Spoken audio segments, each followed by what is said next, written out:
Je voulais vraiment mettre le doigt sur le principe le plus important de la micro-entreprise, c'est que vous ne pouvez pas déduire de frais. Quand je dis des frais, ça peut être un loyer pour un local, des frais d'essence pour les kilomètres. J'ai acheté une baignoire, je l'ai revendue à mon client. Est-ce que je peux me déduire la baignoire? Non, pas du tout. Donc, vous pouvez vraiment rien déduire. Que se passe-t-il si le seuil CA dépasse 77 700 de prestations par an? Donc, le risque, c'est de recevoir un courrier de l'URSSAF qui vous dit vous avez dépassé le seuil. Donc, il faut qu'il soit dépassé 2 années de suite. Donc, bien 2 années de suite, hein, je répète. Si vous dépassez cette année et pas l'année prochaine, ça repart à zéro. Donc, si vous dépassez 2 années de suite, on vous envoie un courrier pour dire on va vous changer de statut au 1er janvier de l'année d'après. C'est quelque chose qui est automatique. C'est quelque chose qui peut aussi se contester. Il n'y a aucun problème.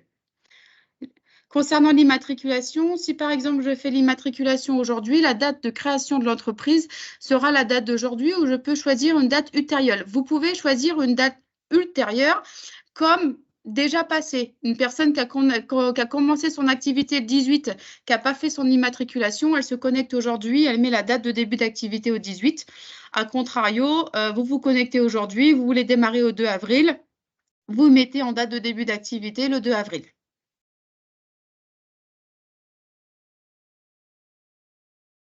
Alors, Est-ce il y a que... beaucoup de questions qui arrivent au fur Oui. et à mesure. Alors, on va essayer de... Est-ce que vous voulez quand même faire votre présentation et puis on voit à la Oui, fin s'il y a ça d'autres marche. choses? Donc, pour toutes les activités commerçantes, le seuil est à 188 700, excusez-moi, de chiffre d'affaires pour l'année. Pour les autres activités, 77 700, que ce soit du BIC ou du BNC.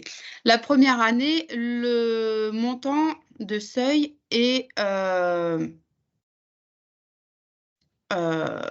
proratisé. Vous commencez au 1er avril, vous aurez un quart de ce chiffre d'affaires sur l'année 2024. Vous avez aussi les seuils à ne pas dépasser pour la TVA. Donc, ils sont juste en dessous. 101 000 pour la vente, 39 100 pour la prestation de service. Ça veut dire que jusqu'à ce montant-là, vous ne facturez pas de la TVA. À partir de ce montant-là, dès le 1er euro dépassé, vous devez facturer de la TVA à vos clients. Donc, il faut vraiment faire attention parce que du jour au lendemain, vous devrez leur facturer 20% de plus. Donc, je dis souvent que soit vous le prenez en compte dès le départ pour justifier vos tarifs, ou alors il faudra manger un petit peu sur votre marge, arriver en cours d'année si vous pensez dépasser ces chiffres. Ou alors, est-ce que c'est là justement qu'il faut... pardon, juste, est-ce que c'est à ce moment-là qu'il faut envisager du coup un autre statut? Tout à fait. Et donc, se rapprocher peut-être de son expert comptable et voir ce qui est le plus adapté. Après, vous l'avez bien dit tout à l'heure, moi j'ai suivi une partie de la présentation, vous l'avez bien dit tout à l'heure, hein, le statut de micro-entrepreneur ou d'auto-entrepreneur, c'est la même chose, n'est pas du tout adapté à toutes les activités, à toutes les personnes. Et j'ai même envie de vous dire, deux personnes différentes qui vont faire la même activité, le statut d'auto-entrepreneur sera adapté pour un, mais pas pour l'autre. Parce que un aura un local et pas un autre, un aura des kilomètres à faire et pas un autre, etc., etc. Faire attention beaucoup aux frais. On va passer sur la slide suivante, s'il vous plaît. Attendez, juste une petite question pour le. Alors, excusez-moi, juste, oui, je comprends, mais les questions, on va les poser à la fin. On va avancer sur la présentation et on reviendra vers vous. On vous laissera la parole après la présentation. Merci. Hop, alors, excusez-moi. Hop, je reviens. Donc, bien veiller aux qualifications professionnelles qui ont été dites tout à l'heure. Un électricien ne peut pas faire l'activité d'électricien sans être diplômé. L'assurance professionnelle obligatoire, donc la RC Pro, ça c'est très important. Le service de médiation Oui. Donc ça, vous trouvez toutes les informations sur le site URSSAF. L'ouverture de compte bancaire donc n'est pas obligatoire pour ceux qui ont un chiffre d'affaires annuel inférieur à 10 000 euros. Moi, je pars du principe que pour se gérer correctement et voir que l'auto-entreprise fonctionne correctement, le mieux, c'est de l'avoir dès le début. Le compte bancaire pro n'est pas obligatoire. Il faut juste que ça soit un compte dédié à l'auto-entreprise. En tout cas, pardon, je vous coupe, mais c'est important d'avoir des comptes clairs. Si en effet, vous gardez votre compte personnel pour gérer votre auto-entreprise, c'est bien de pouvoir sortir les informations qui concernent votre activité de manière facile. Tout à fait. Il y a le familial, le personnel, les enfants, les loisirs, etc. qui peuvent se mélanger sur un compte commun. Si vous avez en plus votre micro-entreprise, je pense que pour faire le point, vous y passerez beaucoup plus de temps. C'est plus simple d'avoir un compte dédié. Mais après, c'est propre à chacun. Et pour l'instant, ce n'est pas rendu obligatoire. Et moi, je souhaite que ça le soit rapidement. La mention entrepreneur individuel ou EI, on me pose souvent la question, c'est sur tous les documents. Tous les documents. Le site internet, ça sera même noté sur le compte bancaire, etc. Ça sera noté partout. EI, plus simple que entrepreneur individuel, mais chacun fait comme il veut. Je passe à la suite. Merci, c'est gentil. Calcul et paiement, donc chaque mois ou chaque trimestre, à l'ensemble pour l'ensemble des cotisations, c'est pas grave. Donc, c'est un chiffre d'affaires, il n'y a aucun calcul à faire. Hein. Vous cumulez tout ce que vous avez encaissé dans le mois, dans le trimestre. Vous déclarez le montant sur notre application ou sur notre site internet. La cotisation se calcule toute seule et puis derrière, vous pouvez effectuer un règlement, soit en carte bancaire, soit en télépaiement. Chose importante pour les personnes qui sont inscrites au Pôle emploi, indemnisées par le Pôle emploi, il faut vraiment choisir la mensualisation. Oui. C'est extrêmement important parce que, en fait, vous devez vous actualiser, vous devez faire votre déclaration de chiffre d'affaires à l'URSSAF et payer vos cotisations, même si c'est à zéro. Pour pouvoir faire votre actualisation au Pôle emploi, à France Travail, pardon, et ils demanderont dans tous les cas le justificatif de télédéclaration de l'URSSAF. Donc, si vous ne choisissez pas mensuel, vous pourrez faire la déclaration de chiffre d'affaires chez nous que tous les trimestres. Ça va vous créer un gros décalage dans vos compléments d'ARE. Il y aura des régularisations, etc. Il y aura peut-être des fois même on reviendra sur ce sujet juste après. Des trous dans le budget, on va dire. Ah, vous allez y revenir? Oui, voilà. On a la partie indemnisation qui va l'aborder, mais en effet, si vous avez fait bien de soulever ce point, parce que c'est très important, de choisir comme il faut la déclaration. C'est ça. Ceux qui sont indemnisés par le Pôle emploi, prenez mensuel. Ce n'est pas obligatoire, mais on le rend obligatoire. Très utile. Le versement libératoire, ça équivaut au prélèvement à la source pour les personnes qui sont en salariat. Ça vous permet de payer vos cotisations et votre impôt en même temps. Donc, nous, on reverse aux impôts ce que vous payez chez nous, comme on le fait pour les cotisations. Donc, ça, c'est un choix à faire en direct. C'est un choix à faire en direct, effectivement. On va passer à la slide d'après. Sur l'ACRE. Merci. L'ACRE, à ne pas confondre avec l'ARS. Donc, l'ACRE, la demande, elle est à faire auprès de l'URSSAF, juste après avoir fait la création de l'auto-entreprise sur l'INPI. Donc, il y a un délai pour la demander. Voilà, le délai, c'est quasiment immédiat. Donc, le jour J, J+1, J+2, c'est pas bien grave, mais voilà, il faut que ça se fasse quasiment en même temps. Il faut juste rentrer dans un des critères qui est cité sur la slide. Donc, demandeur d'emploi indemnisé, indemnisable, non indemnisé mais inscrit 6 mois au cours des 18 derniers mois, 18-25 ans, RSA, etc. Donc, si vous rentrez dans un de ces critères, vous avez le droit de faire la demande et vous aurez l'ACRE.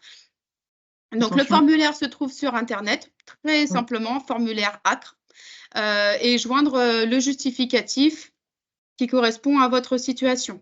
Là, on parle toujours des auto-entrepreneurs. On est d'accord? On parle uniquement de l'auto-entreprise. L'ACRE est automatiquement accordé. Il n'y a pas de démarche à faire. Tout à fait. Et un point important pour cette demande, ceux qui en ont déjà bénéficié, parce que du coup, vous pouvez préciser. C'est ça. Donc, les personnes qui en ont bénéficié doivent respecter un certain laps de temps entre deux réinscriptions. Moi, je pars du principe que si vous avez le moindre doute, il vaut mieux faire la demande et avoir un refus plutôt que se dire je n'y ai pas le droit, donc je ne le fais pas et peut-être passer à côté. Moi, j'ai des personnes qui ont comme ça réussi à avoir un reliquat de 6 mois d'ACRE alors qu'elles pensaient ne pas y avoir le droit du tout. Donc voilà. On part du principe que si vous avez le doute, vous faites la demande. Si ça passe, ça passe. Si vous avez un refus parce que vous n'êtes pas éligible, eh ben c'est pas grave, vous l'aurez tenté. C'est à faire une fois. Vous pouvez quand même exercer. Oui, c'est ça, tout à fait. Vous pouvez quand même exercer. Donc là, j'ai un petit tableau. On ne va pas s'éterniser dessus. Donc, c'est les taux avec ACRE. Donc, l'ACRE, en gros, permet une division par 2 des cotisations. On passe du simple au double pour une durée de 4 trimestres pleins. Donc, c'est sur année civile. Les personnes qui s'inscrivent et qui pensent avoir l'ACRE ou qui vont avoir l'ACRE doivent bien faire attention à la date de début d'activité.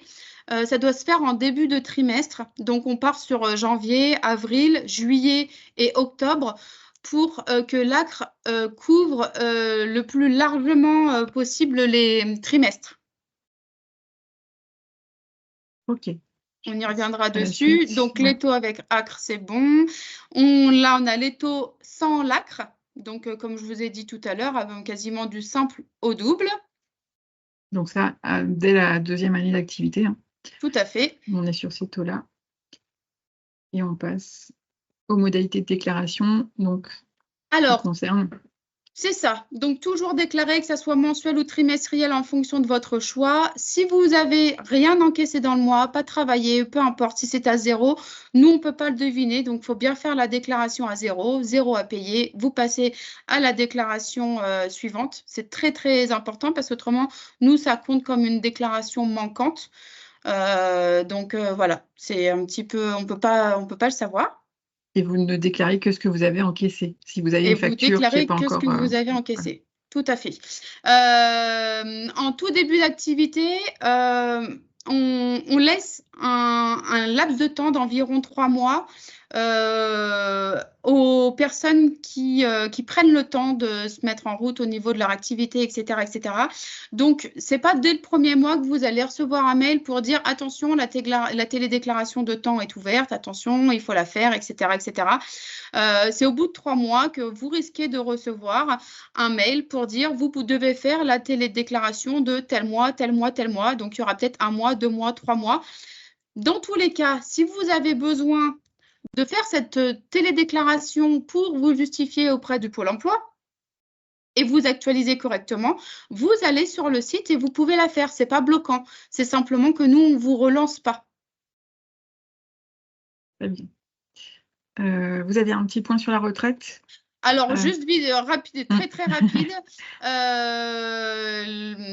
Il y a un montant de chiffre d'affaires minimum pour que les trimestres de retraite soient validés. Donc, c'est consultable sur Internet, c'est consultable sur le document que je vous ai mis en ligne là. Voilà, juste vous dire qu'une personne qui va avoir 200 ou 300 ou 500 euros de chiffre d'affaires dans le trimestre ne se verra pas valider un trimestre de retraite auprès de la caisse de retraite. Et puis, donc, la sortie du dispositif. Voilà, sortie du dispositif, il y a plusieurs raisons. Donc, bascule volontaire d'un régime à un autre. Le statut n'est pas figé. Si vous voulez changer de statut pour X ou Y, vous avez totalement le droit. Donc, les demandes se font à peu près sur le mois de septembre, octobre, sur le compte en ligne pour dire que vous voulez changer de statut et prendre. Il faut préciser lequel. Ça sera effectif au 1er janvier de l'année d'après. Donc, le compte auto-entrepreneur est fermé au bénéfice d'un autre. Dépassement des seuils, donc c'est ce qu'on a vu tout à l'heure. Hein. Si vous dépassez les seuils à 188 000 ou à 77 700, 2 années de suite, on envoie un petit courrier pour dire qu'on va vous changer de statut. Vous avez 1 mois pour le contester et dire que pour X ou Y raison, vous voulez rester en micro-entreprise. Chiffre d'affaires à 0 pendant 2 ans. Donc, on est quand même vraiment sur 2 ans, une personne qui va déclarer 0. On va envoyer un courrier pour dire qu'on va procéder à la radiation du compte au 31 décembre de l'année en cours. Et tout simplement, vous ne voulez plus vous-même être auto-entrepreneur. Vous décidez de cesser votre activité. Vous allez sur le site officiel de l'INPI, déclarer une cessation d'activité à la date que vous souhaitez.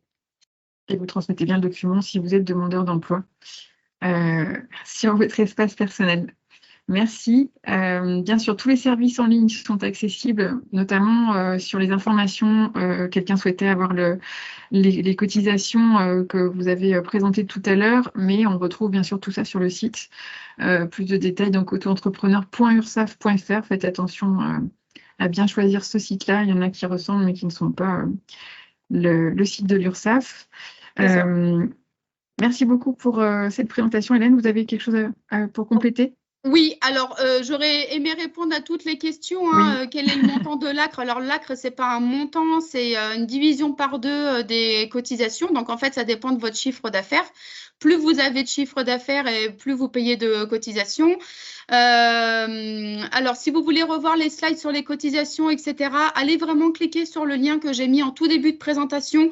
Le document, il fait une 40aine de pages, il est très complet. Et surtout, là, j'ai résumé en 10-15 minutes, c'est vraiment très, très court. Avec France Travail, une fois par mois, je me déplace sur le bassin chambérien et sur le bassin annécien pour aller faire des ateliers sur l'auto-entreprise qui durent à peu près 2h30.